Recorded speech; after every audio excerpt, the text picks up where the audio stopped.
심우정 검찰총장이 검찰을 부정하고 검찰의 몰락을 자초했습니다. 내란 수계는 대통령 불소추 특권도 지킬 수 없는 흉악범입니다. 민주사회에서 영원히 격리 조치되어야 합니다. 그런데 내란죄를 단죄해야 할 검찰의 수장이 내란 수계를 탈옥시켰습니다. 심우정 총장은 검찰 조직의 수장으로서 정의와 법치를 수호해야 하는 검찰의 존재 의미를 무너뜨리고 스스로 내란을 엄호하는 내란 총장이 되었습니다. 심우정 총장이 특수본의 즉시항고 의견을 묵살하고 윤석열을 석방주의한 것은 명백한 직권남용입니다. 심 총장이 석방주의를 하면서 주장한 즉시항고의 위헌 주장은 그동안 검찰이 해온 모든 구속 관련 원칙을 부정하는 폐륜적인 모순입니다. PPT 보시죠.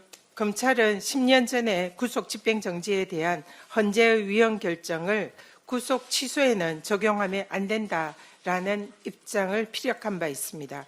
해당 주장을 한 장본인은 바로 김주현 대통령 비서실 민정수석입니다.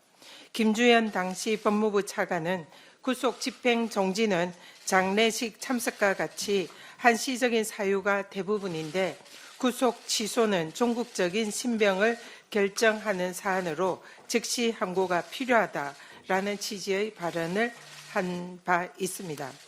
10년 전에 검찰과 국힘의 반대로 구속 취소 즉시 항고권이 현행법에 그대로 존치된 사실을 숨기고 마치 위헌인 것처럼 국민을 기만하여 내란 수계 구하기에 동원된 심우정 검찰총장은 이미 내란 공범임을 자인한 것입니다. 또 대검 예규에는 특수본은 독립해서 직무를 수행하고 검찰총장은 특수본의 수사 결과만 보고받도록 규정하고 있습니다. 특수본의 독립성을 지켜줘야 할 총장이 오히려 특수본의 결정을 묵살하고 총각을 다투는 긴박한 상황에서 절차에도 없는 전국 고검장 회의를 열었습니다. 그리고 하루 반씩이나 구속 기간을 도과시켰습니다. 심우정 총장이 자신을 임명해 준 내란 수계 윤석열 구속 취소라는 큰 그림을 그리기 위해서 일부러 시간을 끈 것이 아닌가라는 의혹이 드는 대목입니다. 민주당은 주가조작범 김건희에게 면죄부를 발부한 검찰수장 심우정에게 이미 탄핵을 경고한 바 있습니다. 그러나 당시 심 총장이 고검에서 수사지휘권을 제대로 발동해서 김건희 도이치 주가조작 사건을 제대로 수사를 하겠다라고 해서 그동안 지켜보고 있었습니다. 그러나 이번 사태로 김건희와 윤석열에 대한 면죄부 발부는 심우정 검찰총장의 자신을 임명한 보수에 대한 사적 인연에 대해서 진심이었음이 확인이 된 것입니다. 검찰을 부정하고 사적 인연을 앞세운 심우정 검찰총장의 위법한 결정의 나비 효과는 이미 시작되었습니다. 명태균이 자신의 구검이 위법하다며 구속 취소를 신청한다고 합니다. 앞으로도 윤석열에게 적용된 구속의 기준을 자신에게도 적용시켜 달라며 전국의 수많은 피고인들과 이미 구속이 되었던 많은 죄인들이 줄줄이 구속 취소를 신청할 것입니다. 검찰이 자신이 구속한 내란 수계를 스스로 탈옥을 시킨 자가당착으로 검찰의 존재 이유를 망각했습니다. 심우정 총장은 스스로 탄핵의 강을 건너고 있습니다. 만인은 법 앞에 평등하다는 헌법 정신을 깡그리 짓밟은 심우정 총장은 즉각 사퇴하십시오.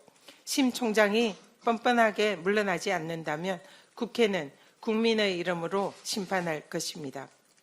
네, 지난 8일 검찰이 내란 수계 윤석열을 세상 밖에 다시 내놓았습니다. 검찰은 대한민국에서 가장 위험한 인물을 방생해버렸고 내란 수계에는 마치 개선 장군처럼 당당하게 걸어 나왔습니다. 윤석열과 그 공범들에 의해 수거당할 뻔했던 사람들의 두려움은 커졌고 내란의 밤에 계엄군에 맞섰던 국민은 다시 불면의 밤을 맞게 되었습니다. 이것은 검찰발 내란, 즉 3.8 검란이란 말로밖에 표현을 할 수가 없을 것 같습니다. 이번 검란을 계기로 검찰의 존재 가치를 다시 숙고하도록 하겠습니다. 검찰주의자 윤석열을 구하기 위해 퇴직한 검사들의 모임 검찰 동호회가 발벗고 나섰고, 검찰은 선제적으로 위헌적 요소를 억지로 발굴해 즉시 항고를 포기하는 빈약한 핑계를 내세웠습니다. 그 과정에서 내란 수계 윤석열을 위해 법기술자들이 대거 동원됐고, 그들의 잔재주를 동원해서 발굴해낸 위헌성 주장을 검찰이 고스란히 받아들였습니다. 그 잔머리로 뭔가 해낸 것 같겠지만 검찰은 결국 자멸의 길에 들어섰습니다. 죽은 권력이나 수사하면서 사람 사냥을 서슴지 않던 하이에나 같던 검찰이 이번에는 죽어가는 권력의 뒷배를 자청하면서 존재 의미를 스스로 부정하지 않았습니까? 틈만 나면 각종 카르텔을 척결하자고 했던 윤석열이 사실은 검찰 카르텔의 정점에 서 있었습니다. 이런 검찰 카르텔은 반드시 완전히 청산해야 할 것입니다. 오늘 더불어민주당을 비롯한 야5당은 심우정 검찰총장을 직권남용 혐의로 고발합니다. 12.3 내란에 이은 3.8 검란의 책임 절대 피해갈 수 없을 것입니다.